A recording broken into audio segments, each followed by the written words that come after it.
Right, while my tracks are drying, there you go, they've all been painted in the metallic or dark, metallic dark iron that the instructions call for. So while they're drying, my next job is to put decals on. So we're going to put the decals on here, not on the figure. I need to paint the flesh in on the figure before we can put the decals on the figure. So I'm going to put those to one side, put them back in my build tray. And I guess the big numbers are two sections that come together, and some of them the decal film is shaped, so we're going to have to be careful where we put them. I'm using Decal Fix because it's a bit stronger than Microsol Microset, and the decals, being Tamiya decals, are quite thick, so it needs something just that little bit stronger. So that's the plan. So I'm just going to get set up and then we'll get stuck in.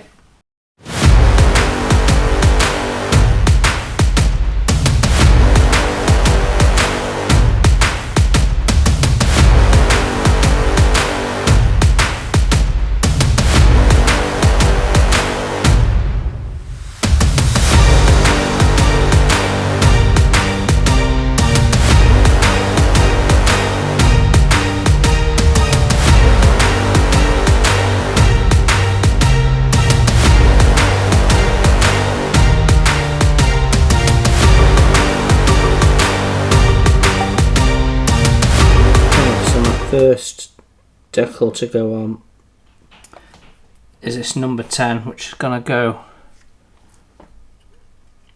on the turret here, right behind this window opening.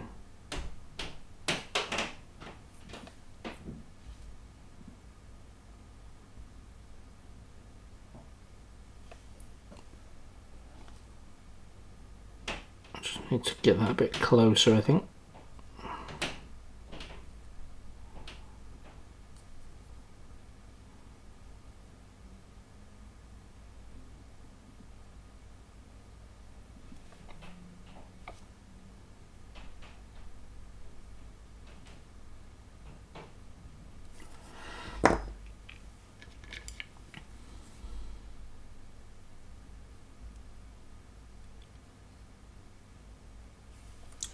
Okay, time for the decal fix on that.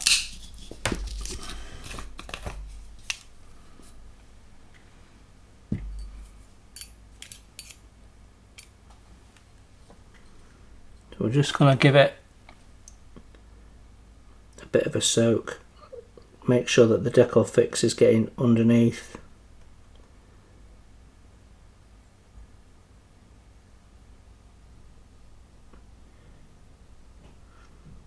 There's a few details it's going to struggle to sit around, so we'll let it dry and then we'll see what we can do about that. So the second one is a 4 that goes just behind it.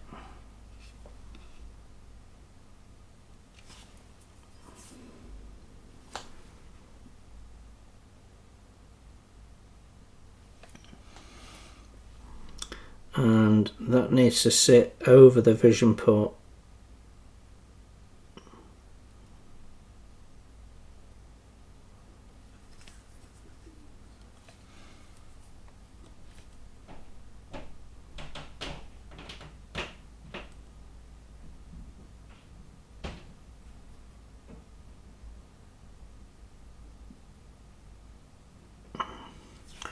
So that looks about right.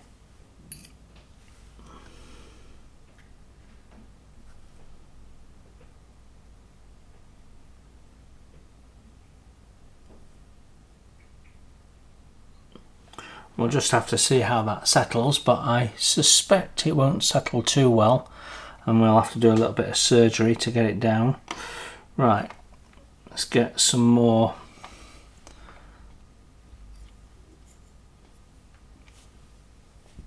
decals on the go. This is the cross that goes on the back of the turret there.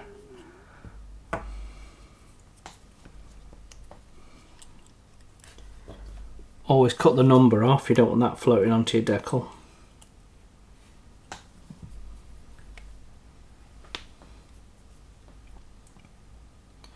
So I just chuck my my decals in the water for a moment, let them soak. And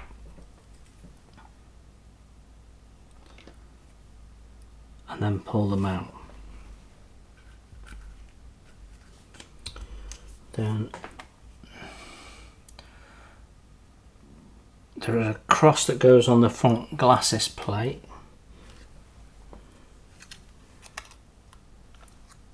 And one that goes on the rear of the turret, which we've just done. Yeah. Putting the cross on now, again it goes over the vision port, and you just know it's not going to sit at all well.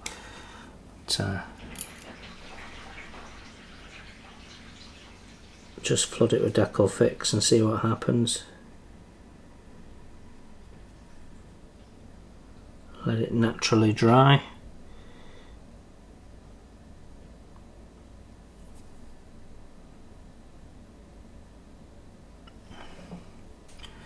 Okay.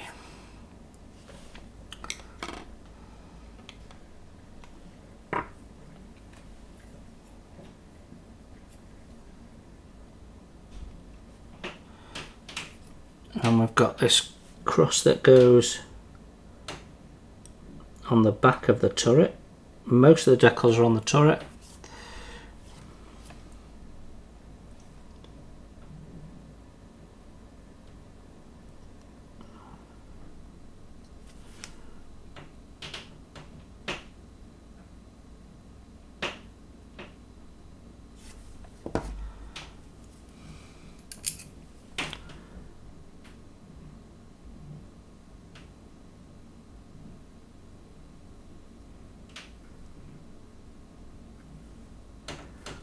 Get that position correct.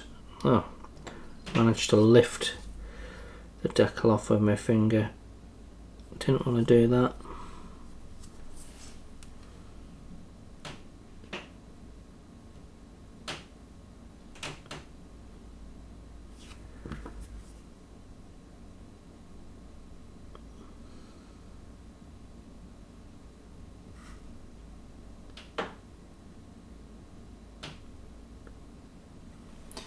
There we go. Right.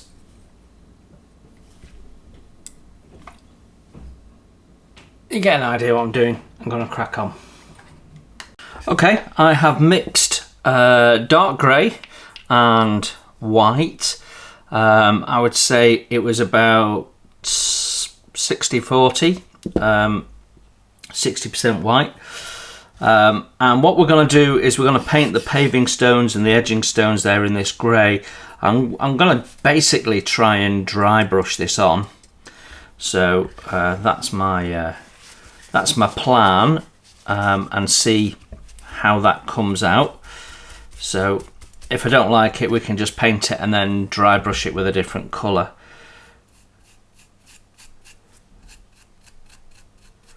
So it's going to require us to build up the colour a little bit, but you can see by dry brushing it, what we're going to do is gently build up the colour on the top surfaces, and that'll give us some nice depth to the stones, I think.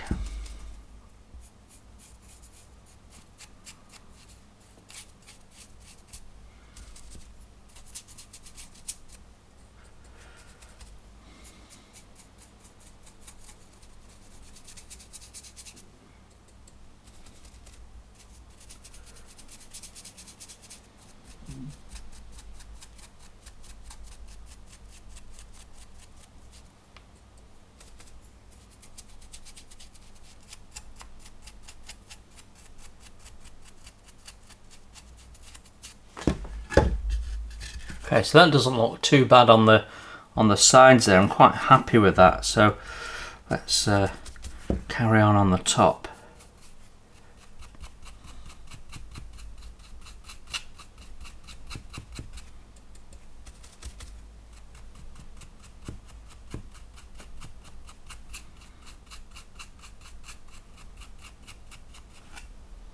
Yeah, I think that's working quite well.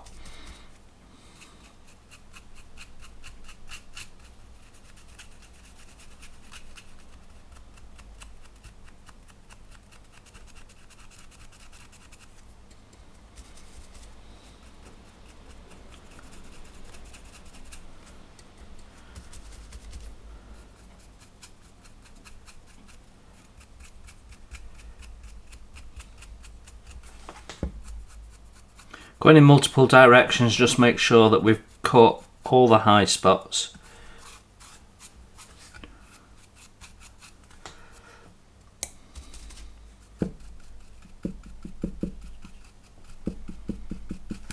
Okay.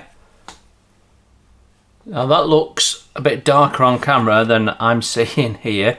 But yeah, I'm quite happy with that. So we can get on and do the cobblestones now. What I want to do with the cobblestones is add a bit more of a reddy brown colour. So I've added some XF64 red brown to get me a sort of colour that I'm happy as the base for our cobbles. I'm going to use dry brushing brushes this time for this.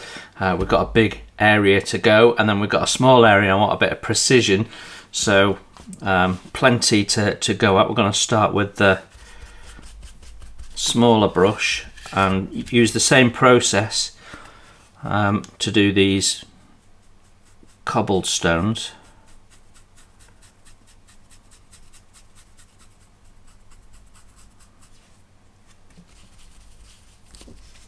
Ooh. Don't know how I managed to drop my brush, but I did.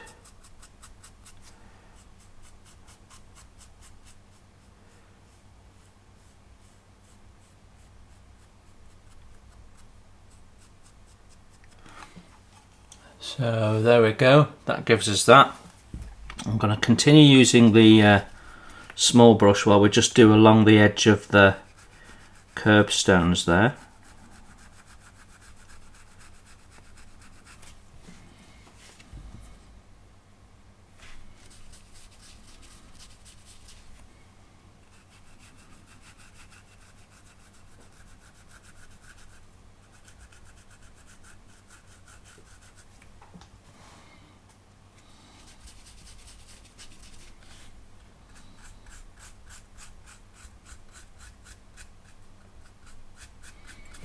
Okay, we can go to the larger brush now and therefore get this covered off a bit more quickly.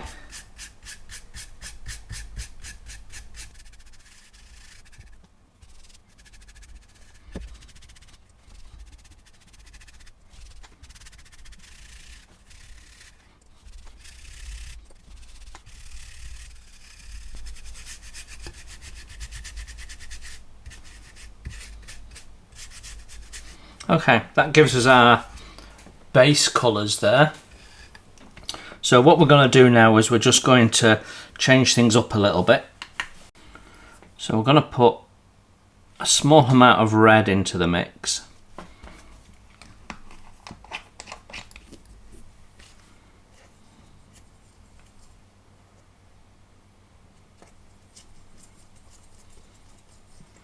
Which adds a sort of slight hue, which will be subtly different, but certainly noticeably different. So give that a good mix.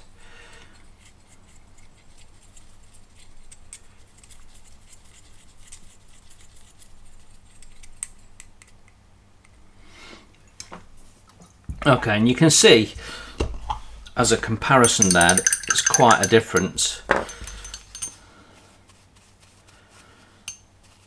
Let's clean my brush. Right, so now what we want to do is just bring some of those cobbles, pick them out. So just going to use a small amount, and we're just going to pick out random stones.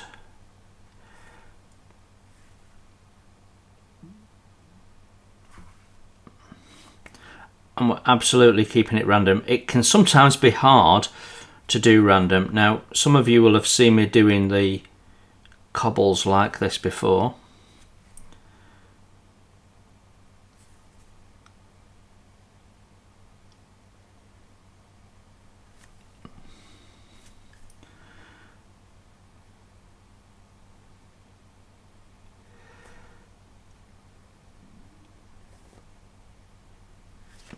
And what this is doing, that's the second time I've dropped my brush today. What this is doing is it's taking it from being uniform and breaking it up, and so that looks more natural to the eye. And we're only painting the tops.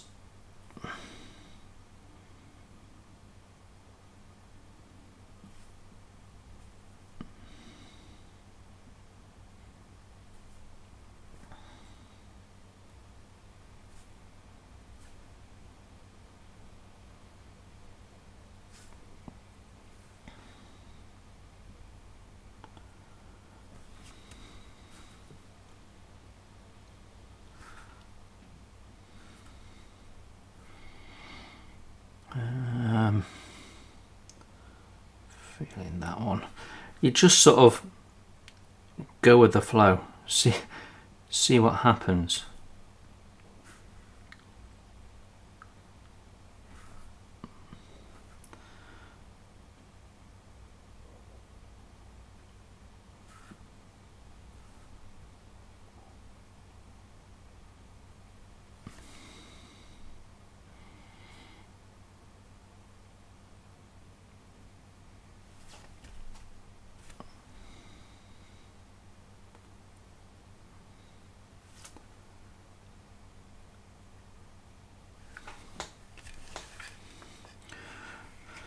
Now some of these will be under the tank, but even though that's the case, we carry on.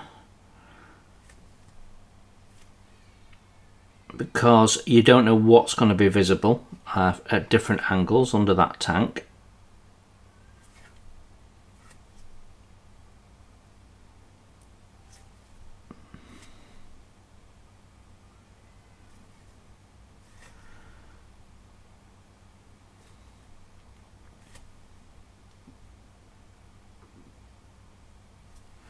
It's also an opportunity if you've got a stone that you perhaps didn't dry brush so well.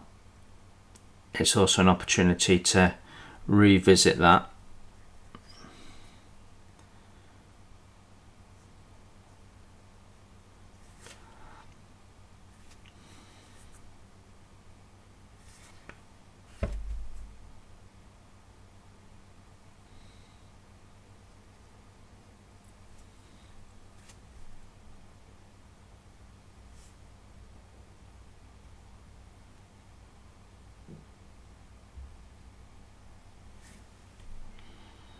There we go. We don't want to overdo it, but I'm thinking I need one around about here. Okay. That looks okay to me. So now we can change it up again. Okay, I've added some XF10 flat brown now, which has just darkened this off. And you can see this is now drying and it's becoming a bit more subtle as you look at it. So we're going to do the same process again. We're going to keep it random and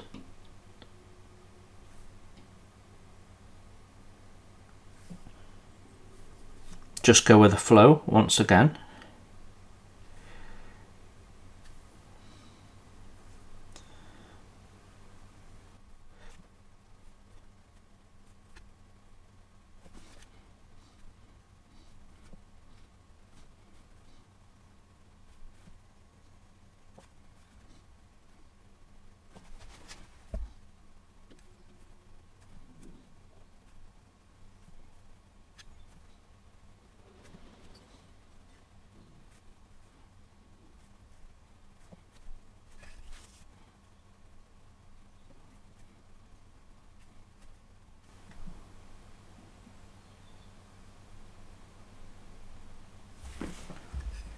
Okay, I think that's probably the right amount for there. There's perhaps need to break that area up a little bit.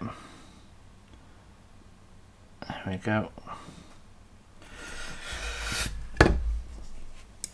Okay, and now we're going to add a little bit of white and just lighten it up and put some light ones in, and then I think we're probably done with the cobbles. We can then paint the grating in.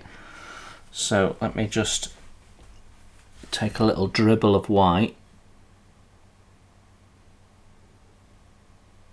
There we go.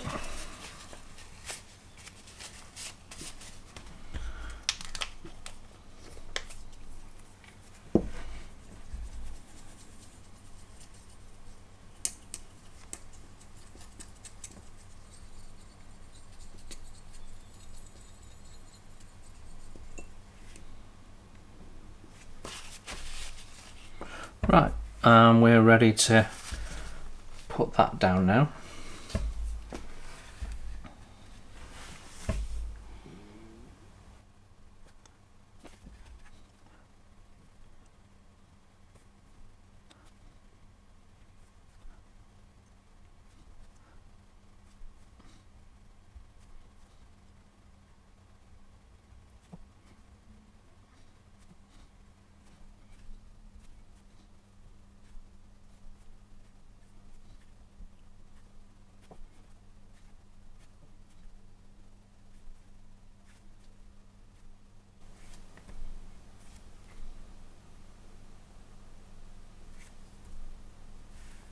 Now hopefully as this all dries it'll look sympathetic to each other, but you won't know for sure until it's dried, and then we can always adjust it. We can put a wash on it to darken it, to lighten it, to whatever we need to do.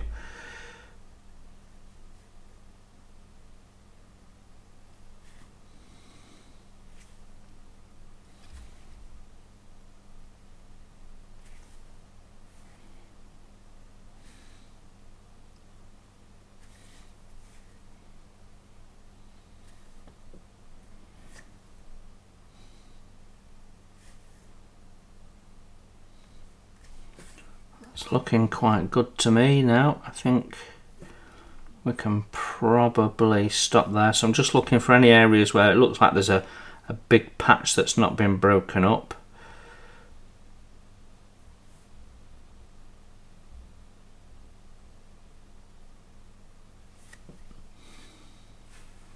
Right, there we go. I think that's probably it. And you can see the difference between this and that, and this looks so much more realistic than that, in my view anyway, as cobbles go. So we can paint in this, and we've got a dark iron, so we'll probably go with that, and then we'll see how it all dries down and what we want to do with it next. But I think that's looking pretty good and probably ready to say, yeah, we can call the base done. So while I'm waiting for this to dry, I can paint the edges in, and we're going to do that with black. So we're just going to go straight with XF1 and blacken this all out.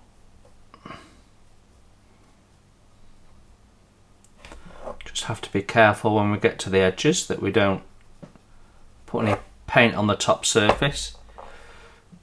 So just get there, get most of the paint off your brush, and then just carefully work up to the edge. And that should keep it nice and neat.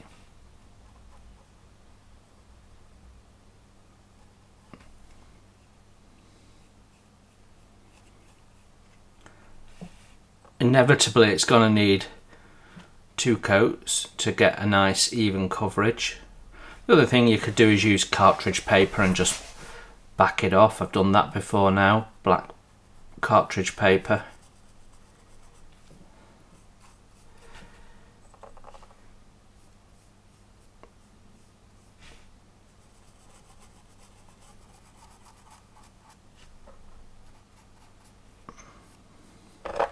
There we go, that should look quite good. I'll carry on doing this and I'll come back to you in a bit. So whilst I've got the black paint out, we're just going to black base the manhole cover here, which will give us a backdrop for the iron colour that we're going to put on.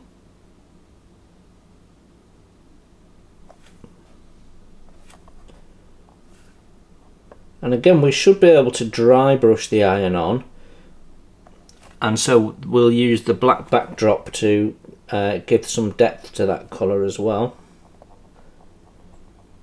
So we want to make sure it's well worked into all the detail of this part of the base.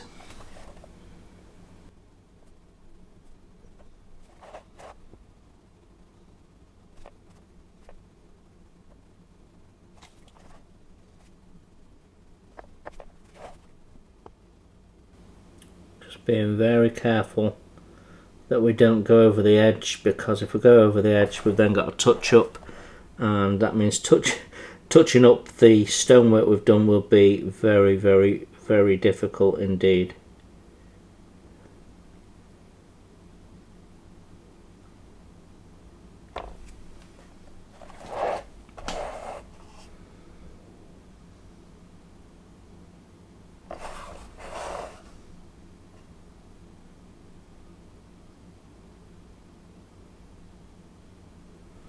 Okay, there we go.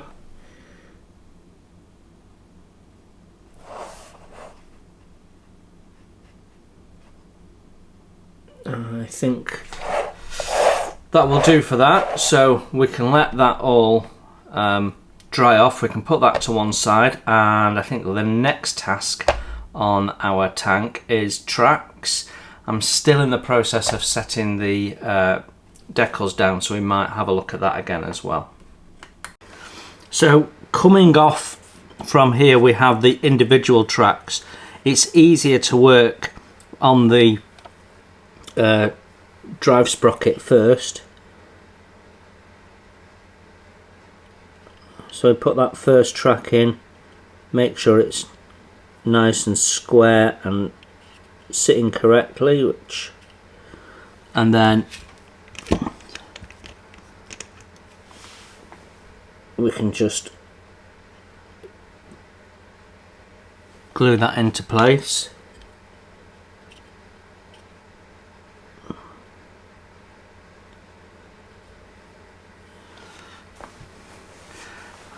And while that one's drying, I'm going to come to the idler wheel and put the one in at the idler wheel.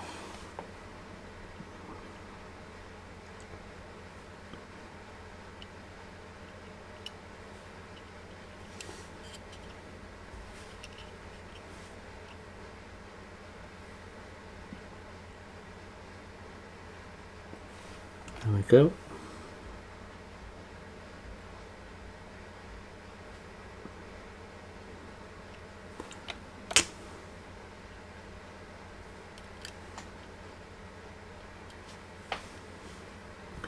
That's all looking good. Yeah, happy with that. And then I'm just going to look end on and make sure it's nice and square, which it's not quite, so I'm just making sure that that's flat.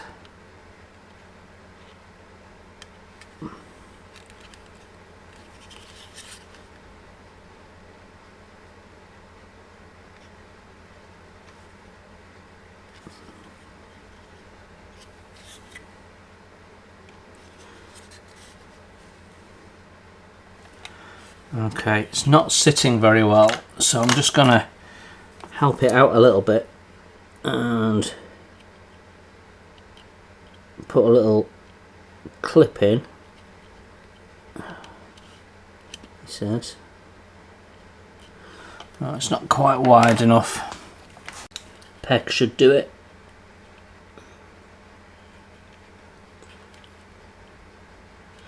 So I'm using the peg to press down on the track to stop the track tilting, so that as we look at it end on, it's nice and square. It's really important to get that square. If you don't do that, then you're going to have trouble with the track not connecting properly. Okay, so we should be now in a position to get the next individual track link on here.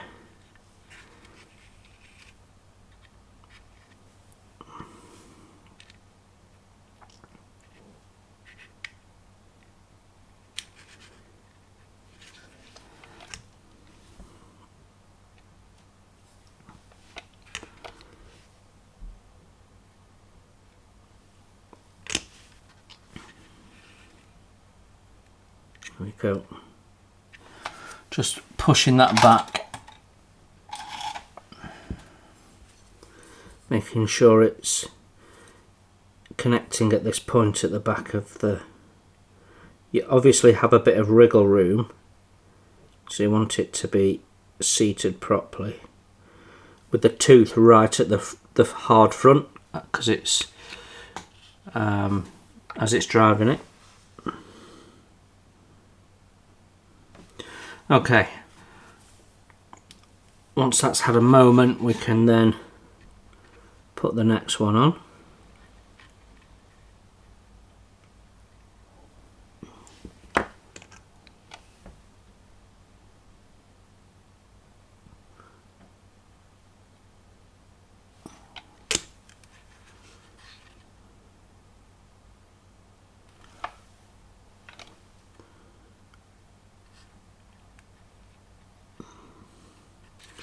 There we go, that's looking good, and if we look side on, it's looking nice and tight, and as it should do. So, got another 2 individual track links to put in, and then we've got another length.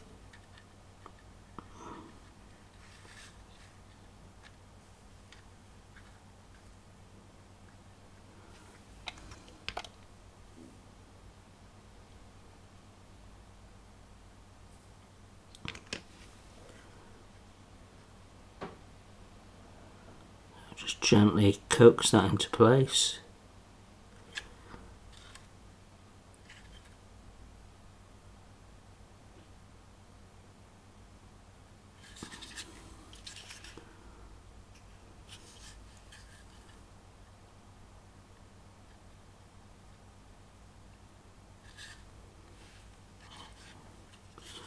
Okay, I'm going to give that a moment to just dry off, and we'll come and add this next one on here.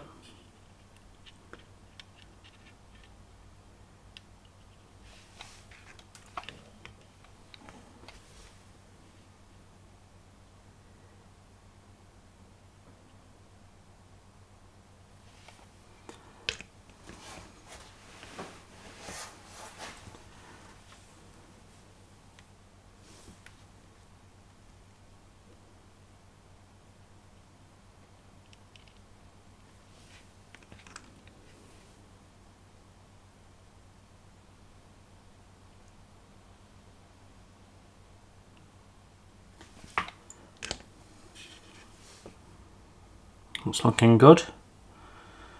Okay. Okay, the last individual track link on the drive sprocket is going on now, if I get it the right way around. Ah, dropped it. We'll go back to fingers.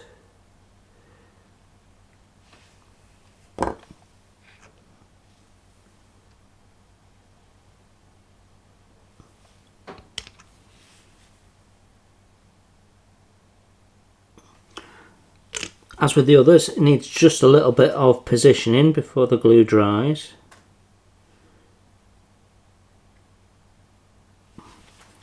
So then we have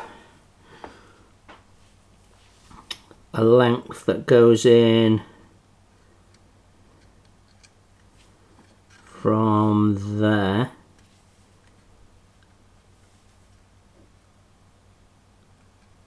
like so.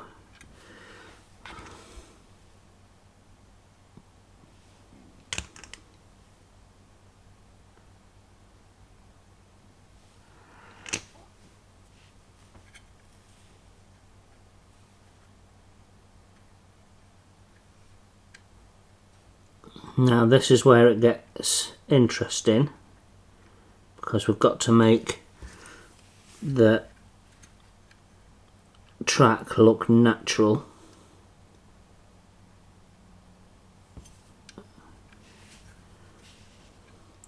So you can't put this last link on and let it dry, because you need to adjust the position of it.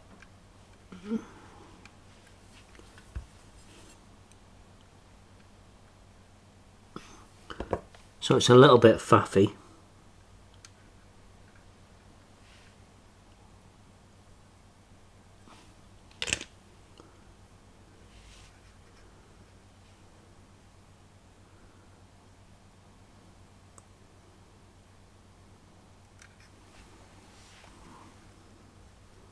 See, that doesn't look right, does it?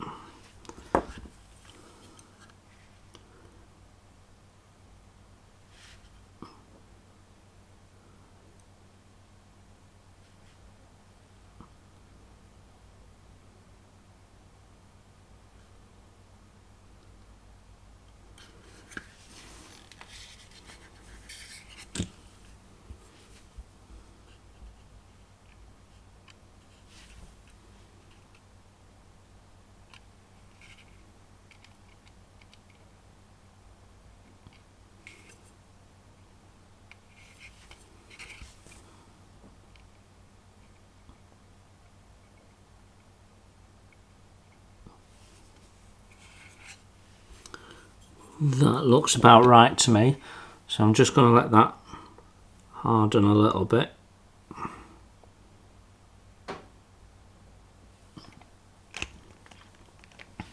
And just to test that's okay, we can now put this one on.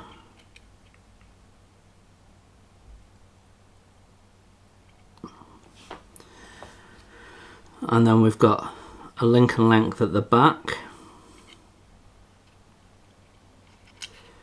Just push that, haven't I?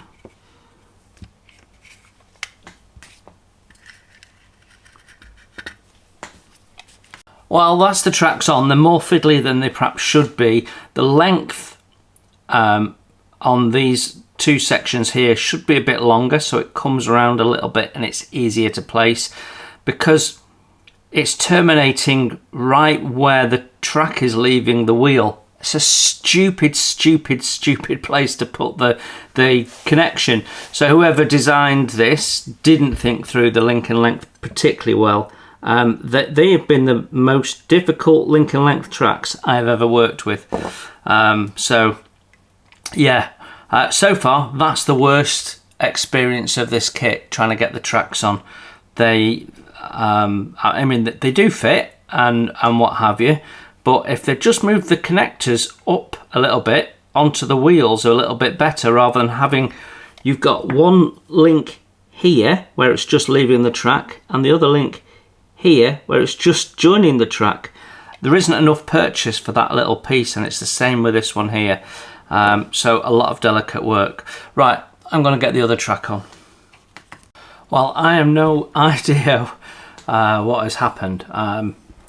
I have searched everywhere, but I have a section of track missing, and it's the section of track that you use to link all the other tracks in place. So for now, I'm putting the second track build on hold till I can find that. I don't know what I've done with it. It can't have gone far, but I can't find it right now. So these are going back in the build box, and we're going to build this up as much as we can without gluing this into place, so when the track turns up I can just lift it off and away we go. So yeah, that is bizarre. Anyway, we can now click that into place, and that gives you a nice view of what that looks like with the tracks on.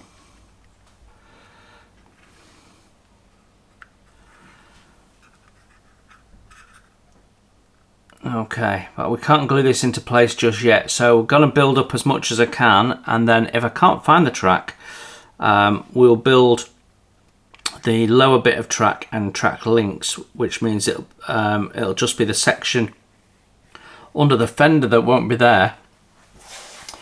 So that'll be interesting. But when we put it on our model display base, we just take photos from one side, I guess. I don't know, this getting old thing isn't fun, is it?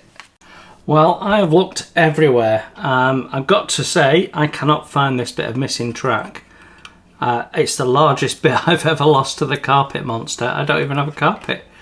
So I've decided that it is possible to fit this with this installed. So we're going to carry on building it, and if it turns up we can put it on, and if not we'll build the track links on and the bottom bit as best we can. But that's just bizarre. I'm sure it's going to turn up. I mean, it's still attached to a bit of sprue wherever it's gone. Anyway, I'm going to glue this into place now. So we've got it clicked into place, so we're just going to put a bit of glue in, then we can put this back piece on, which means we can build the exhaust and what have you. So so yeah, that's the task. I'm going to zoom you out a little bit so I'm not going off shot. So first task is to get a little bit of glue underneath on our joint, which is right up in the corner there. I'm just going to check it's aligned at the front. Bits of track falling off. This track is driving me crazy.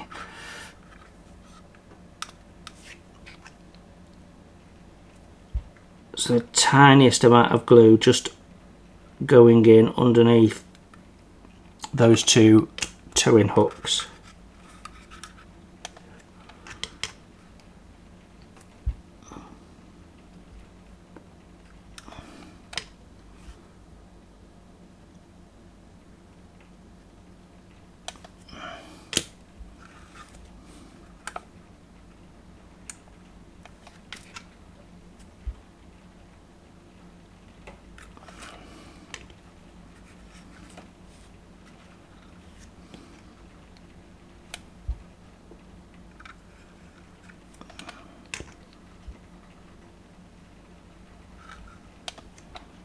Right, that's that job done. Okay, so I'm going to start working through the items that we need to put on this this tank. That is definitely going to be one of them, but not quite yet. I'm going to do it in order, so I'm sort of at step 12, and I need the S hooks, and I need that crank handle there. And the only other thing is the little axe. There we go. And then our lenses for our lamps there. Right, okay. Let me sort the camera out and then I'll come back to you. So just putting a little spot of glue into the larger of the two holes.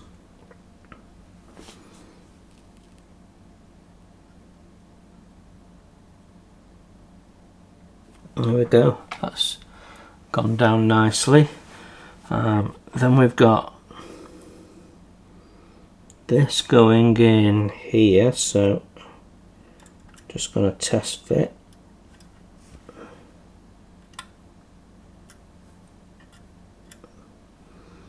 Yeah, that's going to go down nicely as well. So once again, a small amount of adhesive into the location hole.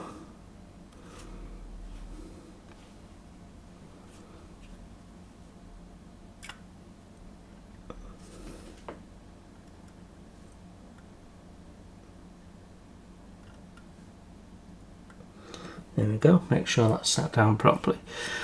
And then the hatchet goes on the front.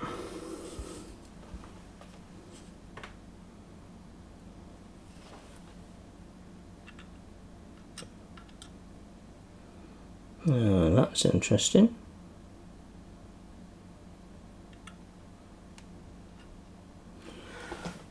I'm noticing that I'm making a few little mistakes on this build.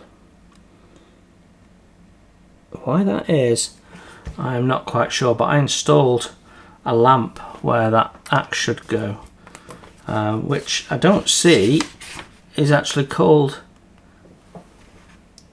in the instructions, so I'm not quite sure what's going on there.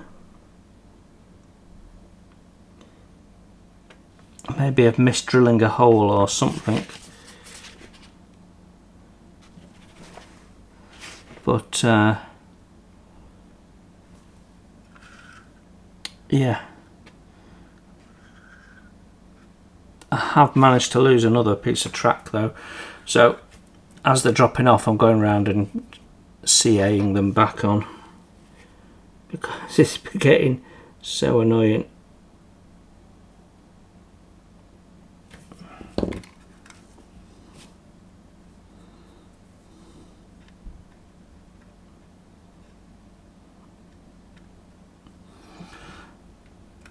Okay, right, that is step 12 done. So now we are on step 13. I'll come back to the lamps later. So we've already put the block on. So we've got a shovel to go on. And fire extinguisher. I'm really bothered about how this shovel's going to fit though. So let me just find the fire extinguisher.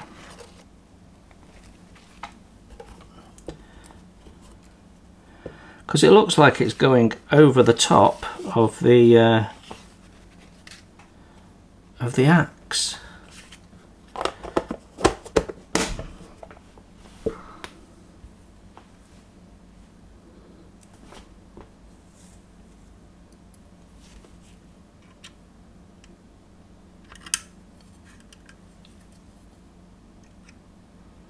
Yeah, it is, but it's on an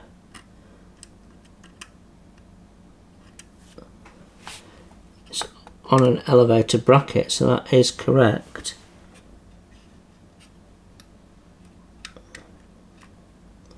Oh, okay, interesting.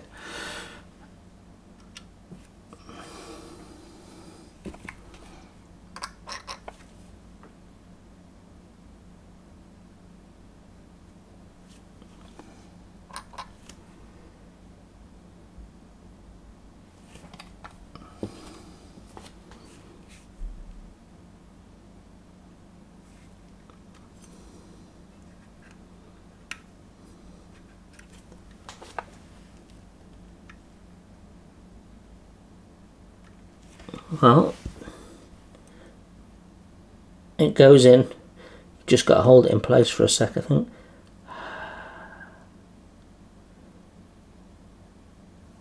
Yeah.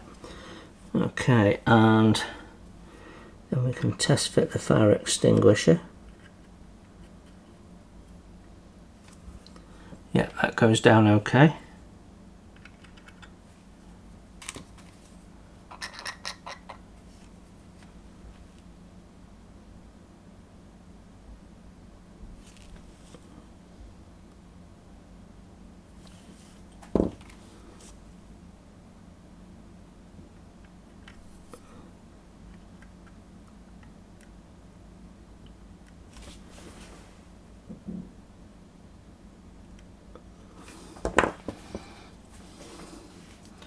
Okay, that completes step 13. Now in step 14, which we've already done, we formed that bit of photo etch. So we are now on to installing the back panel. So I'm going to get the parts out for that and then I'll come back to you. I was just dry fitting the exhaust onto this, and it's such a tight fit that I actually don't want to pull it back out and fit it again in case I damage the paintwork. So I'm just going to glue that in, and that is job done. And then we've got a little protective piece that goes here, so just dry fit that. Yeah, and again we can glue that in.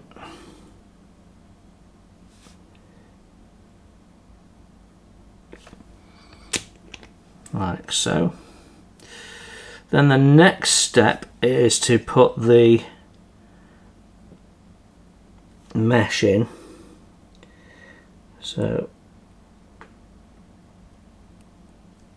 the tabs go through these little rectangular holes, like so, and then we push this part in on the other side,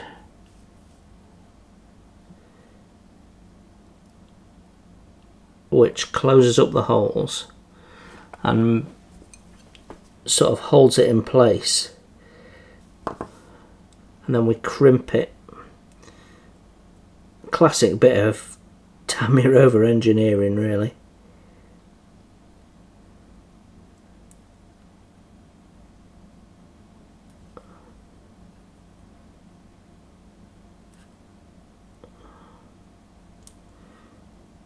So I'm just going to put a little bit of adhesive onto the two plastic parts that are now mating, and I'm going to put a little bit of medium CA just on our photo etch points,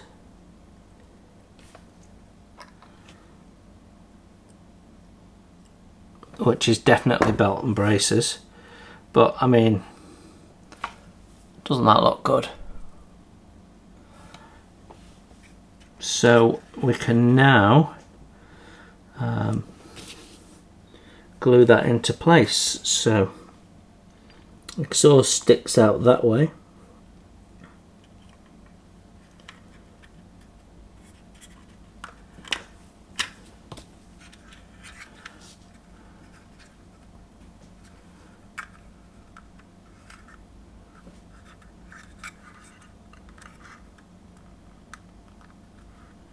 I'm going to have to pinch that down, but I knew I was going to have to.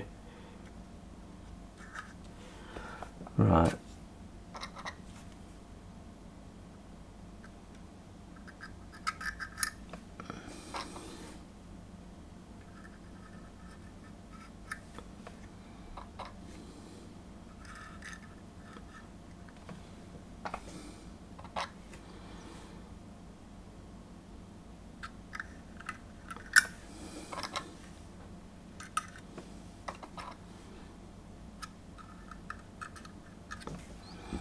Okay.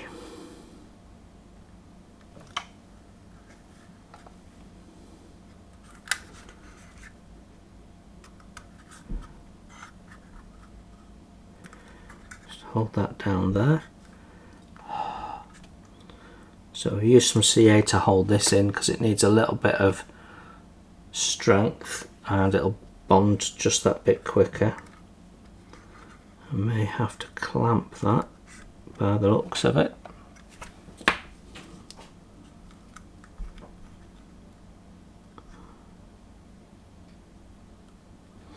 There we go, that'll just hold it down for a sec. It's not actually in contact with the exhaust, that peg. So just give that a moment to cure, and we can cross off step 15, and that gets us down to step 16, which is our jack and bolt cutters. Right, so we've got our bolt cutters to go on. So they locate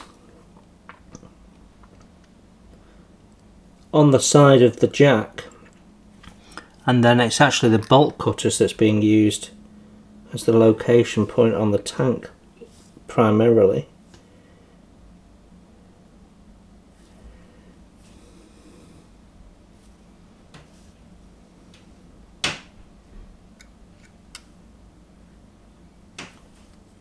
Got that the right way around? No, I've got that the wrong way around. Good job I checked, innit? There we go. So that's the bolt cutters on. And then that's going in that square hole there. And the round hole there. So the square hole is the jack and the round hole is the bolt cutters.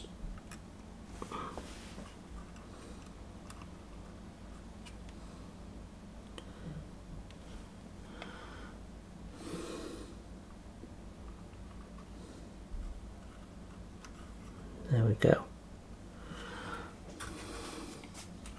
So that's on and that's in, I think. There we go. Wasn't quite. It is now. Okay. So we can now carry on with some other items. So we've got this flexible hose that needs to go in. It goes in this point here and then sits down on there. So it's an air vent as I understand it.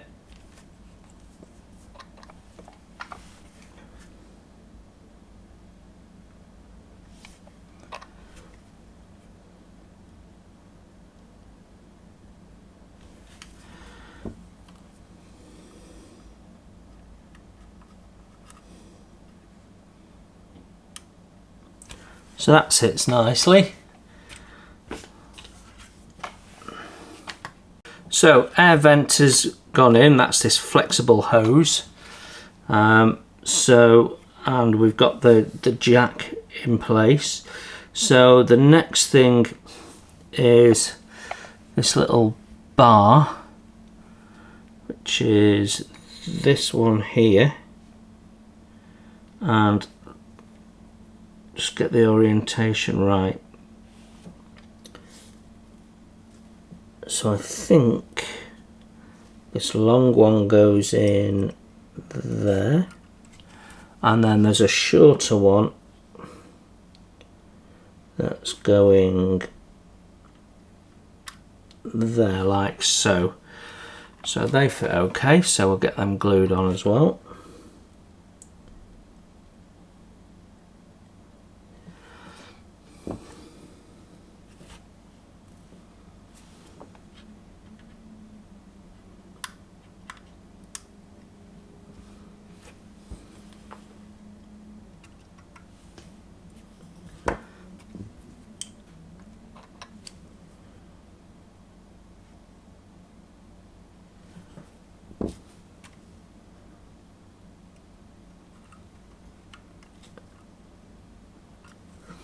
There we go, that should be enough to hold those in place. So that completes step 17. Roaring through this now, aren't we? Okay. Step 18. We've already done some of this, but we've got some other parts to do, so let's get them out. So we have this ID plate that goes on the back, and we've got this which goes on the side, and then we've got the cradle for the aerial. So I'm going to put this piece in first. I've already dry fitted this previously, so I know we're okay on the fit with this.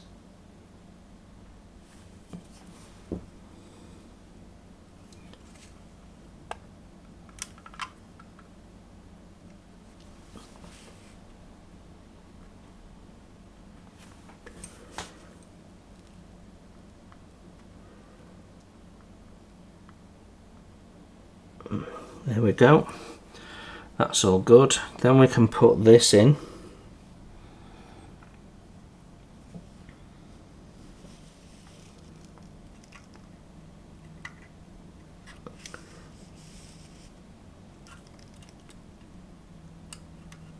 Which, let's check we've got it the right way. Yeah, definitely that way.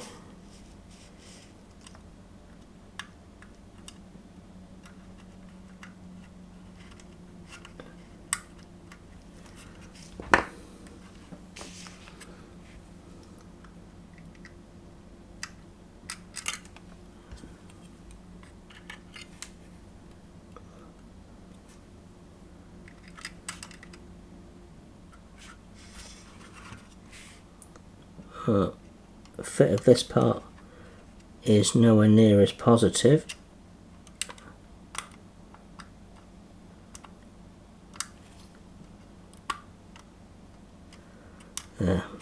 Just needs a bit of alignment. It's quite a tight fit. I'm just going to, could be there's a bit of paint in there or something. Okay, well, a bit of CA will act as lubricant before it dries.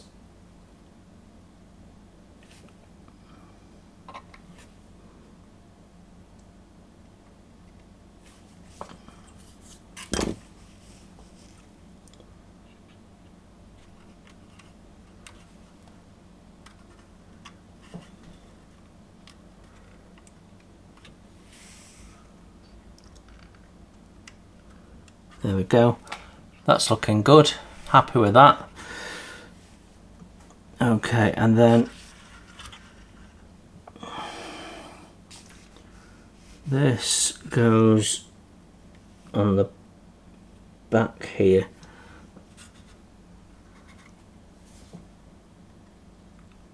Right, so there isn't a location point for this, so we just stick it on and hope we've got the position about right. This particular part's going to need a little bit of touch up.